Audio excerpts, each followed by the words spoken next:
दोस्तों नमस्कार। मैं डॉक्टर के एल सोनकर आज की राजनीतिक दिग्दर्शन में यह एक आज के समय की, आज के परिवेश की, आज की राजनीति की और आज के राजनीतिक चुनाव की जो परिस्थितियां हैं वो बहुत ही चिंतनीय है। चिंतनीय इसलिए है कि अभी उत्तर प्रदेश के 9 विधानसभाओं का उपचुनाव हुआ है। अभी उसी के साथ महाराष्ट्र और झारखंड के विधानसभाओं का चुनाव हुआ है। अन्य जगह भी चुनाव हुए हैं जो उपचुनाव रहे। जो खबरें छन करके आ रही हैं वह चिंता में डाल दे रही हैं और बहुत ही घातक है इस लोकतांत्रिक देश के लिए, लोकतांत्रिक व्यवस्था के लिए और लोकतंत्र में जी रहे यहाँ के लोगों के लिए, जो कि ये चाहते हैं कि लोकतंत्र बरकरार रहे।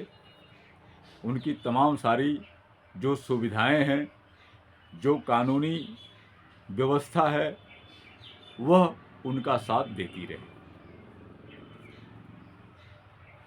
अभी जो उत्तर प्रदेश से खबर छन करके आई है उसमें ये देखा गया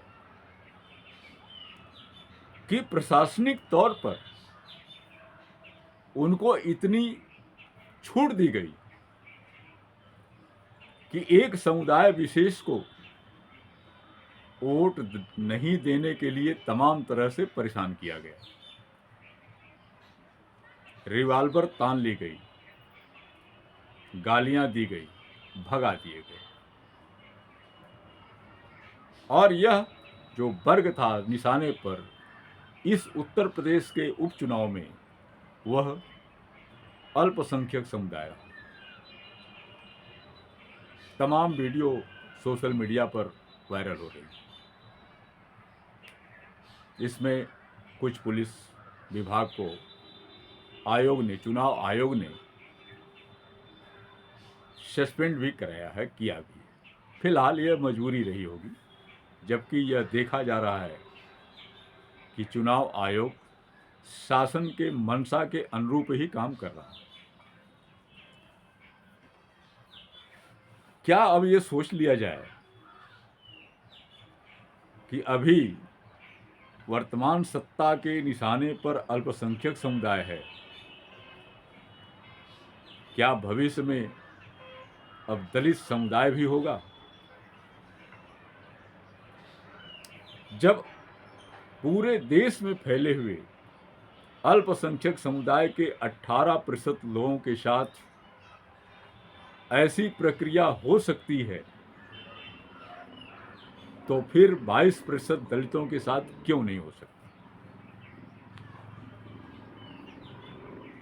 होगा। हम लोग राजनीतिक मंच से सुने हैं कि एक बड़ी अजीब सी स्थितियां होती हैं।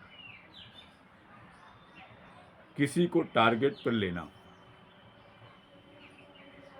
और टारगेट पर लिया जा रहा है। ये आप कह सकते हैं कि उत्तर प्रदेश में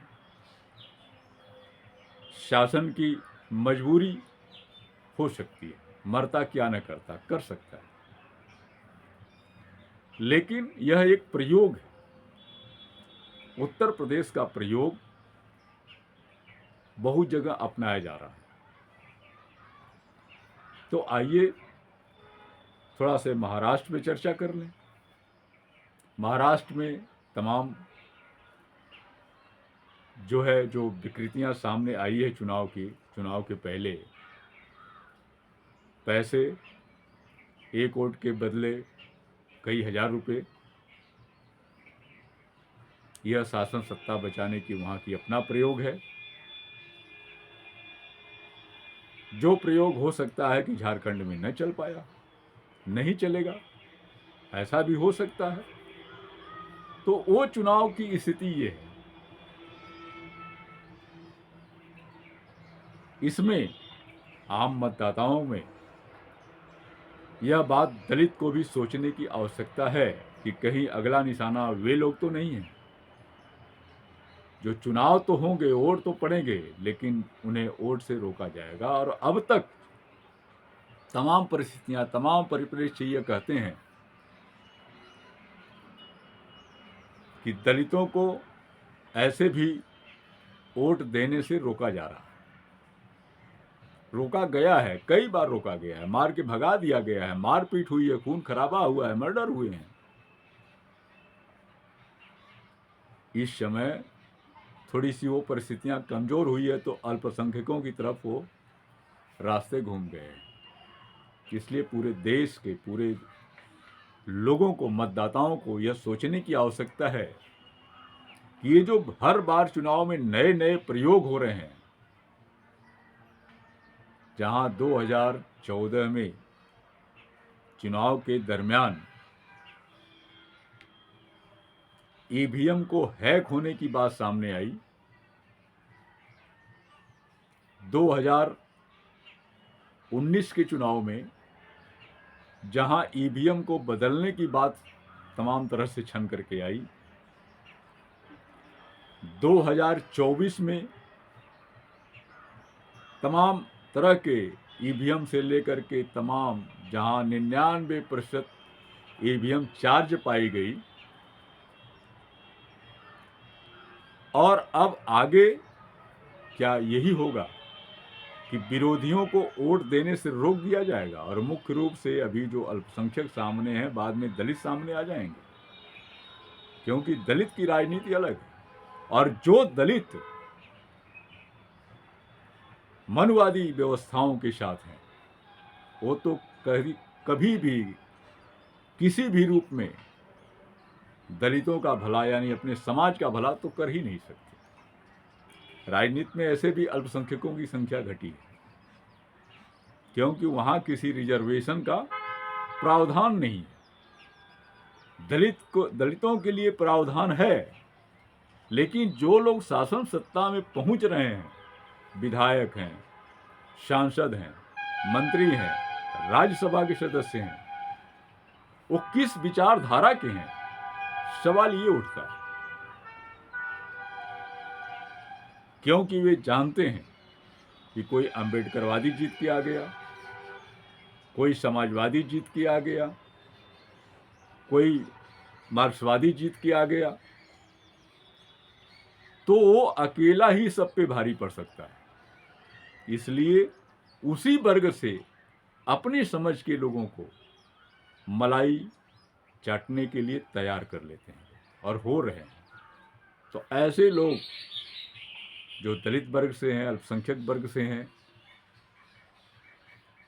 ऐसे लोग जो वर्तमान शासन सत्ता के साथ में है, वो कितना बोल रहे हैं, क्या आपकी बात कर रहे हैं और आपके लिए क्या कर रहे हैं, वो आपके सामने है, आप उसकी विश्लेषण कर सकते हैं। इसलिए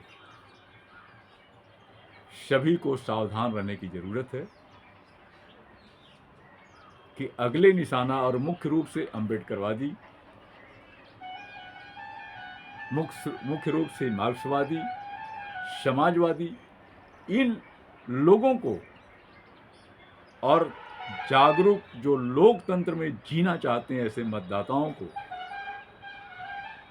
अब अपने रास्ते तैयार करने पड़ेंगे, ताकि उनका मत हो सके, मत दे सकें और अपना प्रतिनिधि चुन सके। बस आज के राजनीतिक दर्शन में इतना ही। रिजल्ट क्या आएगा वो तो आपके सामने होगा, और आप तय कर सकेंगे कि जो हुआ सो उसका परिणाम क्या होगा। इसी के साथ मैं बात अपनी यही समाप्त करता हूँ। आपका मित्र सुनकर सुनो।